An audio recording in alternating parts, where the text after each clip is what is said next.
Alors, aujourd'hui, nous allons parler de la pornographie et de la masturbation, qui sont vraiment des fléaux, mais des fléaux énormes pour notre génération. Avec l'évolution de la technologie, avec les digitales et tout le reste, il y a pratiquement plus d'un jeune sur deux qui sont justement dans cela. Et nous allons voir un peu comment on peut arrêter ces choses. C'est vrai que nous avions déjà fait une vidéo là-dessus, mais de temps en temps, nous revenons sur certaines addictions pour voir comment on peut arrêter cela, comment est-ce qu'on peut vous aider, afin que vous puissiez vivre totalement libre. Parce que rappelez-vous, lorsque le Christ est venu, c'est pour nous affranchir, afin que nous soyons libres complètement de toutes ces addictions, toutes ces choses, toutes ces chaînes justement qui nous empêchent de bien vivre notre vie. Alors la pornographie, la masturbation, comment on arrête ça? Qu'est-ce qu'on fait concrètement? Reste jusqu'à la fin parce que je pense vraiment que cette vidéo, si tu es dans ça, ça te concerne, ça va vraiment énormément t'aider. Mais même si tu n'es pas dans ça, ça peut t'aider à te prévenir par rapport à ça. Parce que ceux qui sont tombés aujourd'hui, hier aussi, se disaient qu'ils ne pouvaient pas s'imaginer tomber dans ça. Ceux qui sont aujourd'hui très addicts dans ça, hier aussi, ils étaient forts. Ils se croyaient être forts, mais au final, ils sont tombés. Parce que dans certaines situations, le fait de se croire être fort, c'est un danger. Il faut toujours avoir cette mentalité comme quoi on peut toujours apprendre, on peut toujours s'améliorer. Alors, comment est-ce qu'on arrête ça?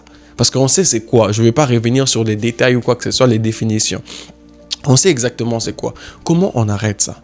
Premièrement, il faut d'abord beaucoup prier. Il faut beaucoup prier. Ça, je ne veux pas dire quoi que ce soit. Il faut beaucoup prier. Il faut prier par rapport à cela. Il faut avoir une vie de prière, une vie de méditation. Pourquoi? Parce que tu dois nourrir ton esprit. Quand tu nourris ton esprit, tu affaiblis aussi ton corps. Vous savez que nous sommes des êtres tripartites. Nous avons trois parties. Nous avons l'esprit, l'âme et le corps. Mais très souvent, on aime bien mélanger l'âme et l'esprit pour dire que nous avons comme deux parties. La partie visible et la partie invisible.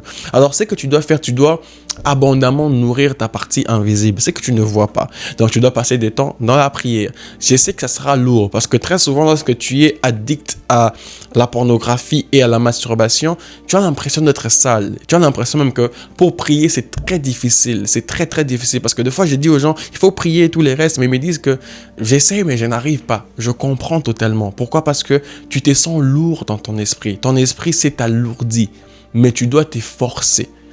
Ne prie pas par motivation, prie par discipline. Tu dois te discipliner à prier. Ça ne sera pas évident. Je suis sûr et certain que ça ne sera pas évident, ça ne sera pas facile. Mais discipline-toi à le faire. Fais-le encore et encore. Au début, tu le feras peut-être pendant 5 minutes parce que tu as perdu un peu cette habitude-là.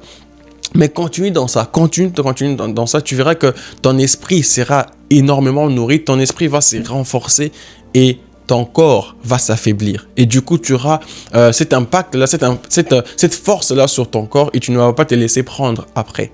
Donc, premièrement, il faut prier. Donc, nourrir ton esprit, c'est très, très important. Deuxièmement, il faut comprendre c'est quoi la cause. Parce que la pornographie et la masturbation, ce sont des conséquences. Il y a quelque chose qui enclenche tout ça. Il y a un début dans ça. C'est quoi justement les causes?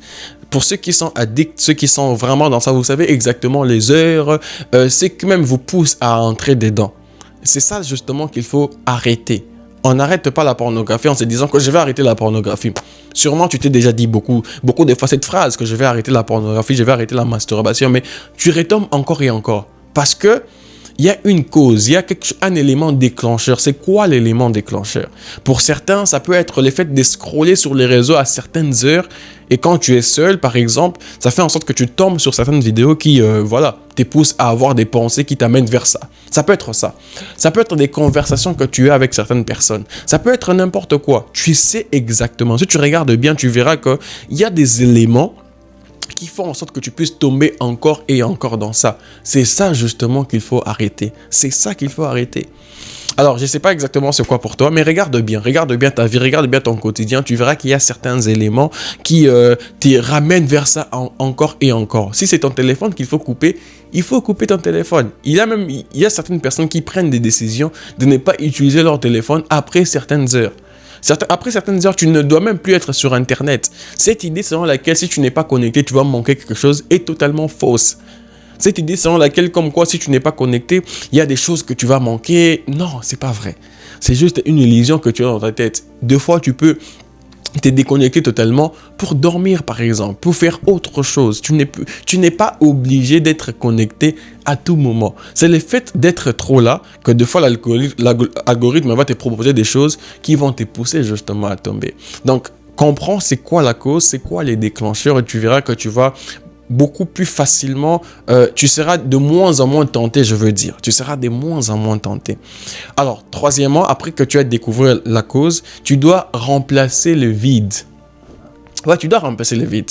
Parce que ce qui fait en sorte que bien que tu as découvert la cause, mais que tu puisses retomber encore et encore, c'est parce que ça crée un vide. Le fait que tu le fais déjà, il y a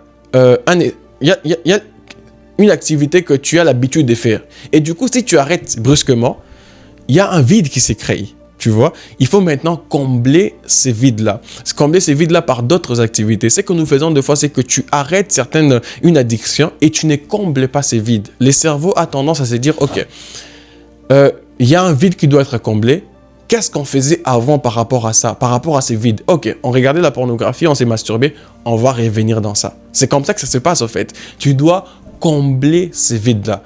Écoute ceci, c'est en faisant ce que tu dois faire que tu n'auras plus le temps de faire ce qu'il ne faut pas faire. C'est en faisant ce qu'il faut faire que tu n'auras plus le temps de faire ce qu'il ne faut pas faire. Donc, tu dois te concentrer beaucoup plus sur des activités qui te permettent de combler ces vides-là. Et très souvent, ce sont des activités, tu dois beaucoup plus viser des activités qui boostent ta dopamine. Ta dopamine, par exemple comme le sport, par exemple comme lire des livres, faire des activités qui te font du bien, qui boostent ta dopamine. Et tu verras qu'en faisant ainsi, tu vas beaucoup mieux te sentir. Tu vas beaucoup mieux te sentir. Et dernièrement, pour finir, tu dois en parler à quelqu'un. Tu dois en parler à quelqu'un. Pourquoi? Parce que ces genres d'addiction trouve sa force dans le secret. Parce que tu les fais, personne ne le voit. Personne ne sait que tu le fais. Personne ne sait que tu es dans ça. Du coup, sa force dans le secret. Tu dois trouver une personne qui est mature que toi, beaucoup plus avancée que toi, pour en parler. Pourquoi est-ce que tu le fais? Parce que le fait de briser ces secrets-là, ça te libère aussi d'une certaine manière. Tu vas peut-être pas te rendre compte, mais tu vas être libéré d'une certaine manière. Et aussi, ça fera en sorte que cette personne que tu vas parler pourra venir te poser des questions. Comment ça avance? Comment est-ce que tu t'en sors? Est-ce que ça va mieux? Est-ce que, voilà, lorsqu'il te pose la question de savoir, tu sais exactement de quoi il parle. Parce que tu lui as donné, justement l'opportunité de veiller sur toi. C'est ce que tu dois faire. En parler à quelqu'un. Si tu n'as peut-être personne autour de toi, tu peux nous écrire. Nous sommes disponibles aussi pour vous sur Instagram, sur Facebook aussi. Donc, BYS TV, tu peux nous écrire et nous allons toujours trouver comment vous aider par rapport à ça, comment vous suivre un peu. Je sais que je l'ai déjà fait pour certaines personnes. On peut toujours le faire. Donc, l'idée vraiment, c'est que tu sois libre parce que le Christ est venu pour que toi, tu sois libre. Alors, prie par rapport à ça, trouve l'élément déclencheur, remplace les vides, parlez-en à quelqu'un et je suis sûr et certain que tu seras totalement libre de cette addiction. Si tu as aimé cette vidéo, n'oublie pas de liker, de t'abonner, de partager cela. Et n'oublie pas de nous mettre aussi en commentaire les questions que tu as par rapport à ça. Nous sommes là pour vous aider et nous allons vous aider justement jusqu'au bout. S'il y a des questions par rapport à ça, mets ça en commentaire. Ça nous aidera justement à vous contacter, à vous répondre directement afin que nous puissions ensemble être libres comme Christ veut que nous puissions être libres. À très bientôt pour une nouvelle vidéo.